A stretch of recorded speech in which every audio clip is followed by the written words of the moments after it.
வணக்கம். Interiors and would works. நம்ம ஏற்கனவே ஒரு கபோர்டு வீடியோ ஒன்று போட்டிருந்தோம். அந்த கபோர்டு வீடியோ ஃபினிஷிங்கில் எப்படி இருக்கும், ஸ்டார்டிங்கில் எப்படி இருக்கும், நடுவில் எப்படி இருக்கும், அந்த ஃபினிஷிங் இப்போ ஆயிடுச்சு. அதை தான் உங்களுக்கு காட்ட போகிறேன். இதில் ஸ்டோரேஜ் பாக்ஸு நம்ம ஸ்டோரேஜ் பாக்ஸ் செஞ்சுருக்கோம். இதில் 2 ட்ராவ் போட்டிருக்கிறோம். இது ஷெல்ஃபுங்க, விண்டோ பக்கத்தால். இது மிரர் ஃபுல் மிரர் பண்ணியிருக்கோம் பாருங்க.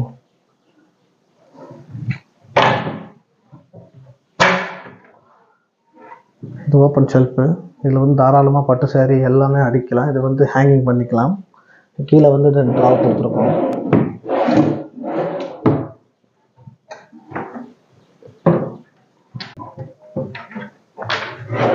ட்ராவ் வச்சுருக்கோம்.